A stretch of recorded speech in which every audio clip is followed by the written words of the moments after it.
মূলত তরিকতের সাধনায় মুর্শিদে কামেলের সুনির্দিষ্ট পন্থায় একজন মুরিদকে অনেক ত্যাগ, তিতিক্ষা ও বিপদের মধ্যে স্বীয় মুর্শিদকে স্মরণ করে তাকে হৃদয়ে ধারণ করে ধৈর্যের সাথে আমল এবং গোলামি চালিয়ে যেতে হয়।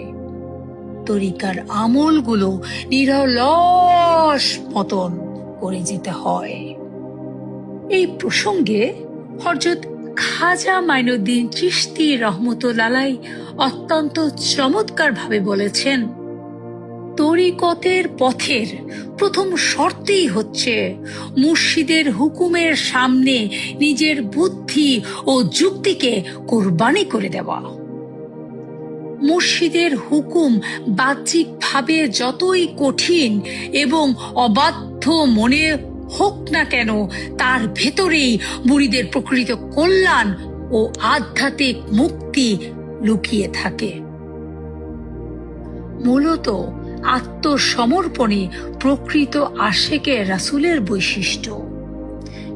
নিজেকে পরিপূর্ণরূপে চরমভাবে রাব্বুল আলামিনের ইচ্ছায় বিলীন করে দেওয়াই তরিকতের সাধনা।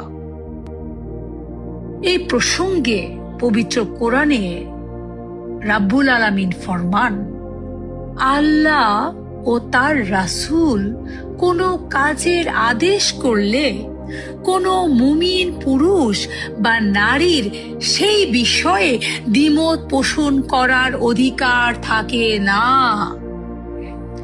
সূরা আল আহজাব আয়াত 36। আমি জানি আমার সাধনা জীবনে আমি দেখেছি, আমার তরিকতের সাধনার এত বছরে আমার অভিজ্ঞতা হয়েছে, সাধনায় যারা অনেক বেশি নিজেদেরকে নিয়োজিত ছিলেন, তবে বাহ্যিক আকাঙ্ক্ষা, নিজের অতিরিক্ত বোঝ, নিজে বেশি বুঝি কিংবা অহংকার, এই দোষ ত্রুটিগুলো উচ্চ স্তরের সাধককেও মুহূর্তেই নিচে ফেলে দিয়েছে। আমি বেশি বুঝি, আমি বেশি জানি, এই বুঝটাই সাধনার জগতে চরমতম ক্ষতির কারণ হয়ে দাঁড়ায়। নিজের আত্ম অহংকার, নিজেকে বেশি বোঝা মনে করা, যা বাহ্যিক সাধনার পথে অনেক বড় বাধা, যে বাধা সাধককে উচ্চ পর্যায়ে আরোহণ করার সম্ভাবনাকে স্তিমিত করে দেয়। যার অন্তরে নিজের খেয়াল বা দুনিয়াবিধ আকাঙ্ক্ষা বিদ্যমান, সে কখনোই তরিকতের সাধনায় অগ্রগামী হতে পারবে না। আপনারা অনেকেই আমল করেন, কিন্তু আমাদের জানা উচিত আমল করতে গেলে কোন কোন বিষয়ে আমাদের বর্জন করা উচিত, কোন কোন বিষয়ে আমরা সতর্ক থাকব। আমাদের জানা উচিত আমাদের পঞ্চ ইন্দ্রিয়কে কখনো যাতে আমরা কুলুষিত না করি। আমাদের পঞ্চ ইন্দ্রিয়কে যথাযথ সংযত ব্যবহার করতে হবে। আমি মুখ দিয়ে যা কিছু বললাম তা বলা যাবে না। আমি যে কোনো আড্ডায় যেতে পারবো না। যে কোনো আড্ডার মানুষের সাথে মিশতে গেলে তাদের পাপের তাসির আপনাদের হৃদয়ে কুলুষিতা তৈরি করবে, যার কারণে আপনি মোরাকাবায় মহান মুর্শিদকে দেখতে পারবেন না, রাহমাতাল লিল আলামিনকে দেখতে পারবেন না, রাব্বুল আলামিনকে দেখতে পারবেন না। রাব্বুল আলামিনকে দেখতে হলে, রাহমাতাল লিল আলামিনকে দেখতে হলে প্রথমেই এই পঞ্চ ইন্দ্রিয়কে সংযত ব্যবহার করতে হবে। চোখ দিয়ে সবকিছু দেখা যাবে না, মুখ দিয়ে সবকিছুই বলে ফেলা যাবে না, অন্তরে যা কিছু ইচ্ছা খেয়াল খুশি মতো চিন্তা করা যাবে না, কারণ অন্তরে আল্লাহ বাস করেন। যেই কাজ আল্লাহ পছন্দ করেন না সেই চিন্তাও আনা যাবে না।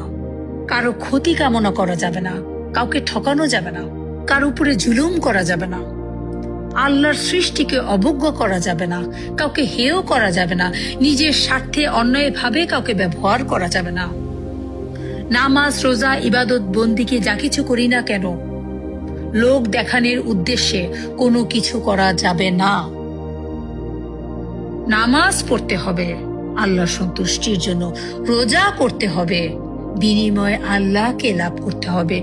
বাহ্যিকভাবে নামাজ পড়ে লাভ হবে না যদি আমি হাকিকতে সালাত অর্জন করতে না পারি।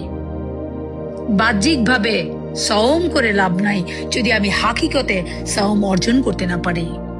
এগুলোর হাকিকত, এগুলোর মারেফাত তরিকতের সাধনায় অর্জন করতে হবে। আর যিনি তরিকতের সাধনায় এই বিষয়ে অভিজ্ঞ, তিনি 4টা বিষয়ে বিদ্বান থাকেন: তরিকত, হাকিকত, শরিয়ত এবং মারেফাত। তিনি শুধুমাত্র শরিয়ত লেবাস ধরে থাকবেন না, তিনি শরিয়ত পালন করার পাশাপাশি তরিকতের সাধনা করবেন। তরিকতের সাধনায় তিনি হাকিকত লাভ করবেন। হাকিকতে লাভ করে মারেফতের নিগুড় রহস্য তিনি জানবেন, বুঝবেন এবং তার কাছে যারা আসবেন তারা প্রতিনিয়ত আল্লাহর কাছ থেকে রেসালাতের বার্তা পেয়ে আল্লাহর নির্দেশ মোতাবেক নিজে চলবেন এবং প্রতিটা মানুষকে আল্লাহর মর্জি অনুযায়ী, আল্লাহর ইচ্ছা অনুযায়ী, আল্লাহর বিধান অনুযায়ী তিনি মানুষকে গাইডলাইন করবেন।